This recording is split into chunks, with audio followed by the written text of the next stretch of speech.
Assalamualaikum warahmatullahi wabarakatuh dan salam sejahtera bersama lagi dengan saya Cikgu Faiz di dalam channel YouTube saya IR Faiz NG. Baik, hari ini kita akan meneruskan lagi sesi pembelajaran kita untuk mata pelajaran reka bentuk dan teknologi tingkatan 1 untuk bab 5. Okey, hari ini kita akan sambung lagi untuk aplikasi teknologi reka bentuk dan juga sistem vertigasi Okey, pada kelas yang lalu kita dah tengok sedikit kata apa? Pengenalan untuk sistem vertigasi ni, definisi untuk sistem vertigasi ni. Baik, hari ini kita akan meneruskan lagi, kita akan sambung lagi untuk 5.1.2 bagi komponen utama sistem vertigasi.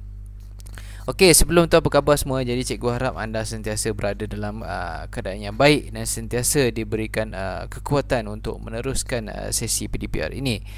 Okey, kamu boleh buka buku teks kamu pada muka surat 108 muka surat 108. Okey, cikgu teruskan lagi.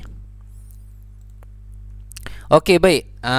Sebelum kita buat vertigasi ni, kita kena tahu komponen-komponen utama yang ada dalam sistem vertigasi ni. Kalau kita dah belajar pada kelas yang lepas, apa dia sistem vertigasi ni? Ingat lagi tak? Okey, sistem vertigasi ni apa dia? Sistem vertigasi ni adalah sistem pengeluaran tanaman yang menggunakan sistem pengairan pembajaan yang rapi. Dia membaja tu dalam kaedah pengairan yang rapi. Jadi larutan baja tu di dalam air dibekalkan ke zon-zon pengakaran secara serentak dengan menggunakan sistem pengairan. Itu adalah sistem vertigasi yang kita nak belajar ni. Okey, sebelum tu kita kena tahu apa dia komponen utama yang ada dalam sistem vertigasi ni. Antaranya adalah sumber, yang kedua medium, dan yang ketiga adalah alur keluar. Sumber ni untuk apa? Sumber ni adalah tempat simpanan untuk membekalkan nutrien. Apa dia tempat simpanan ni? Kejap lagi kita akan tengok. Okey, yang kedua, medium. Medium ni apa? Medium ni adalah laluan untuk menyampaikan nutrien yang hendak disalurkan. Kejap lagi kita tengok juga. Okey, alur keluar. Alur keluar ni apa? Alur keluar ni adalah tempat untuk mengeluarkan nutrien tadi dan diberikan kepada tanaman. Okey, jadi ada 3 komponen utama ni. Ini kamu kena tahu, kadang-kadang ada ditanya dalam soalan. Okey, komponen dalam komponen sistem vertigasi secara komersial, maksudnya secara umum.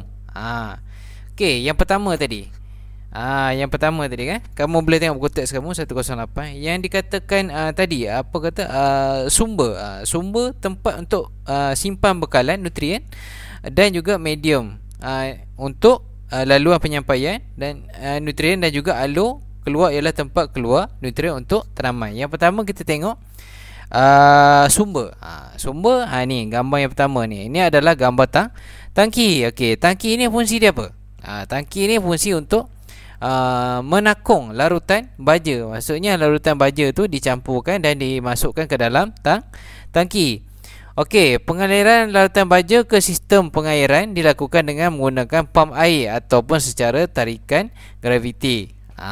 Maksudnya baja yang ditakung di dalam ni tadi dialirkan ke sistem pengairan menggunakan pam air.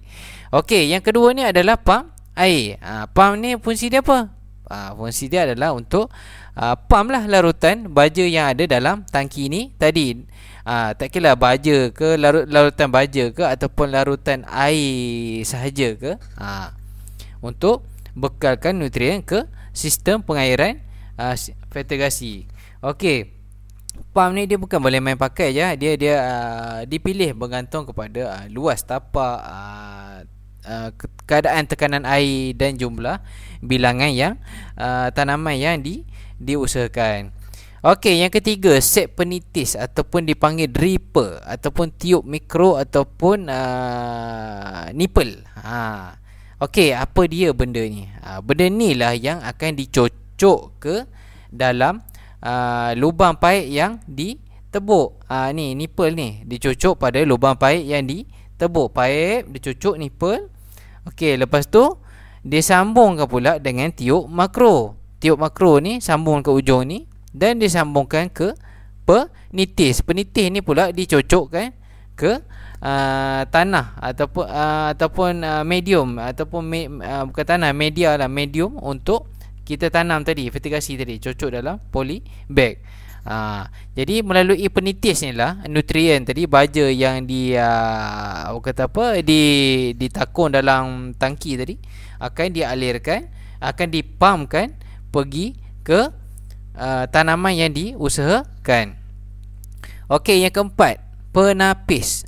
Bahasa Inggeris dia filter. Penapis. Apa fungsi penapis ni? Okey, penapis ni fungsi dia untuk tapis sebarang benda-benda asing daripada masuk sistem pengairan ni tadi. Daripada masuk dalam set penitis, daripada masuk dalam tiup makro, daripada masuk dalam paip poli, daripada masuk dalam paip PVC. Dia untuk tapis benda-benda asing, sampah lah kita kata. Jadi penapis ni kena selalu dibersihkan supaya aliran baja, larutan baja tu jadilah lancar. Ni kamu kena tahu, kadang-kadang ada ditanya dalam soalan. Okey, kamu boleh tengok tu itu sama je dengan dalam muka teks kamu pada muka surat 108.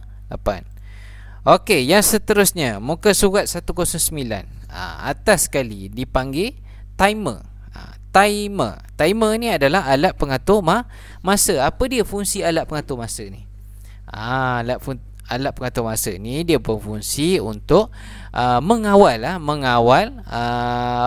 penyaluran larutan baja itu mengikut masa ataupun kekerapan ataupun berapa jumlah yang ditetapkan. Jadi dia akan kontrol motor tadi, motor pump air tadi. Okey, yang seterusnya paip ladang. Paip ladang ni dia terdiri daripada paip-paip utama lah. Dia dipanggil paip utama, paip sekunder, paip tertier. Ini kamu kena tahu, kadang-kadang ada ditanya dalam soalan. Okey, paip utama dan juga paip sekunder ni biasa saiz dia 32 mm hingga ke 40 mm. Manakala paip tertier saiz dia 16 mm hingga ke 20 mm. Okey, jadi untuk paip utama dan juga paip sekunder sesuai digunakan jenis paip PVC sebab dia menahan ataupun dia menampung tekanan yang kuat daripada pump air. Okey, untuk paip tertier sesuai untuk guna paip poli lah, paip poli. Okey, untuk sebelum membuat pemasangan ni, nak buat fertigasi ni, jadi kenalah ada barang-barang yang lengkap. Nak sama-sama paip ni kena adalah bahan-bahan penyambungan. Contohnya dekat sini, ni ada ni gambar ni. Ni kadang-kadang ada ditanya dalam soalan. Jadi kamu kena tahulah soket sama, siku 90, T sama, injak penahan. Okey, bahagian ini dipanggil adalah bahagian penyambungan. Jadi bahagian penyambungan ni dia berbeza lah ikut jenis paip. Okey, untuk paip utama dan paip sekunder berbeza. Dengan penyambungan untuk paip tertier dia tak sama. Paip sekunder dengan paip orang kata apa, utama dia sama. Dia dua paip ni tidak sama dengan paip tertier. Okey, bahan penyambungan ni untuk paip sekunder yang bersaiz besar berbanding dengan penyambungan paip tertier. Untuk penyambungan paip tertier, ni dekat bawah ni, dia sebab dia kecil lagi. Ini untuk paip sekunder. Paip sekunder dan juga paip utama sebab dia pakai paip jenis PVC. Okey, untuk paip tertier dia akan pakai paip poli. Jadi paip poli sesuai boleh pakai penyambung jenis ini kerana dia lebih kecil. Okey, ni pun kamu kena tahu saiz paip ni, paip apa yang pakai, apa dia bahan penyambungan. Ni pun kadang-kadang ada ditanya dalam soalan. Okey, seterusnya bekalan elektrik. Bekalan elektrik ni semua tahulah. Bekalan elektrik ni kalau tak ada, tak hidup lah dia punya pump air. Ada sekarang ni macam-macam lah kaedah. Ada yang pakai pam motor yang pakai bahan api pun ada. Tapi bergantung kepada dia punya jenis, saiz ataupun skala vertigasi yang digunakan. Kaedah dia lah. Okey. Seterusnya, sumber air. Dah sebut pasal vertigasi ni, dah tentu-tentulah tanaman yang diusahakan itu memerlukan sumber air yang baik dan banyak. Jadi sumber air yang diperlukan adalah dalam kuantiti yang sangat banyak lah, sebab dia ada banyak jumlah yang ditanam. Lepas tu dia ada pakai pipe kan, pipe tu untuk salurkan, jadi dia memerlukan air yang banyak. Okey, jadi pH yang sesuai, pH yang sesuai adalah antara 5.5 hingga ke 6.5. Jadi kawasan ni dia tak boleh kurang. Kalau kurang maksudnya air itu dia berasid, jadi tak sesuai untuk tanaman. Kalau dia terlebih pula, air itu berakali, jadi tak sesuai untuk tanaman. Jadi ni macam mana nak cek ni? Dia cek ni menggunakan pH meter ataupun isi meter. Kejap lagi kita tengok. Okey, sumber air ni tak kira lah sungai ke, kolam ke, air hujan ke, air parit, air telaga ke, apa ke, boleh pakai. Yang penting dia sesuai dengan nilai pH yang ditetapkan. Okey. Keperluan asas. Okey, keperluan asas dalam sistem vertigasi ni ada dua. Yang pertama adalah tangki untuk larutkan baja. Yang kedua adalah larutan untuk stok baja. Okey, tangki larutan baja ni dia kita pakai untuk sediakan parti baja vertigasi. Jadi dia kena dua. Jadi kita label lah tangki tu. Satu, tangki pertama stok A, tangki kedua stok B. Kejap lagi cikgu tunjuk gambar dia. Okey, ni kamu boleh tengok pada buku teks kamu pada muka surat 110. Okey, larutan stok baja. Larutan stok baja ni adalah baja vertigasi yang dalam bentuk serbuk. Jadi dia ada dua set, set A, set B. Baja ni nanti yang kita akan masukkan ke dalam tangki untuk larutan baja. Jadi kedua-dua set ni, dia baja ni kita kena larutkan dulu. Jadi nak larutkan macam mana? Dia guna air. Okey, kita larutkan terlebih dahulu ikut sukatan yang diperlukan. Okey, jadi kalau zaman sekarang larutan baja ni ada jual yang dah siap. Ini untuk yang kaedah konvensional. Jadi bancuh sendiri. Okey, seterusnya kamu boleh tengok pada muka surat 110. Macam mana nak sediakan larutan baja? Jadi kaedah dia macam ni. Ni contoh lah. Contoh lah. Ni ada sediakan dua tangki larutan baja tadi. Tangki A, tangki B. Okey, katakanlah tangki ni 100 liter dia punya kapasiti dia. Jadi 100 liter untuk sediakan baja, kita masuklah dekat tangki ni 1 liter stok baja tadi untuk dilarutkan di dalam tangki A ini. Sama juga, katakanlah tangki ni 100 liter. Jadi masukkan 1 liter stok baja dalam tangki B ni untuk dilarutkan. Okey, dah selesai larutkan dua ni dah selesai larut. A dah selesai, B dah selesai.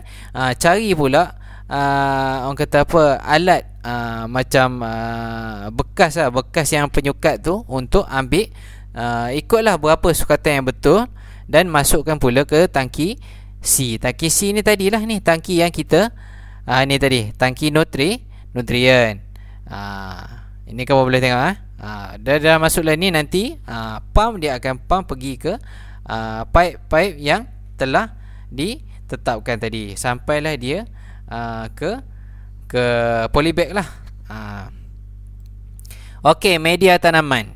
Kalau sebut pasal vertigasi ni memang tak asing lah dengan media tanaman yang seperti di dalam gambar ini. Okey, yang pertama ni adalah kokopit. Ni kamu kena tahu kadang-kadang ada ditanya dalam soalan ataupun masa amali ke.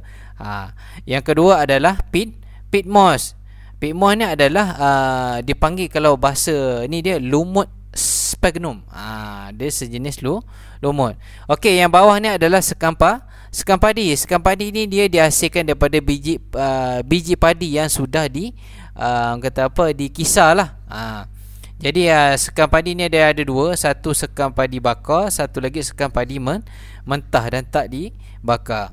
Okey, yang selalu pakai dalam fertigasi adalah kokopit ni lah, yang diperbuat daripada sabut kelapa. Jadi apa kelebihan dia? Dia dapat kekalkan kelembapan yang baik dalam sistem pengudaraan. Selain itu juga dia mudah reput. Maknanya dia mesra alam. Okey, seterusnya biji benih. Biji benih ni tergantung kepada kita lah, kita nak tanam apa. Jadi kita kena pilih biji benih yang sesuai dan biji benih yang bagus. Jadi biji benih ni ada yang kata apa, biasa, dan juga ada yang hybrid di pasaran. Jadi dia boleh digunakan kerana dia mudah untuk bercambah dan pertumbuhan dia lebih seragam. Okey, yang ini tadi yang terakhir ni adalah alat pengukur. Alat pengukur ni lah tadi yang kita nak uji kualiti air tu. Kita nak tengok tahap keasidan dia tadi ni. Ni pH scale ni. Kita akan guna ni lah alat pengukur ni. Jadi kita dapat kesan dia punya keasidan ataupun kealkalian air tu. Jadi benda-benda ni adalah benda yang penting dalam kita menyediakan untuk menyediakan kita punya projek fertigasi. Okey, setakat itu saja kelas kita pada hari ini. Cikgu harap pelajar cikgu sila siapkan tugasan yang telah cikgu berikan. Jika anda faham dan berminat dengan video cikgu, jangan lupa like, subscribe dan juga share video cikgu. Sehingga kita berjumpa lagi di hari yang akan datang. Terima kasih. Bye bye.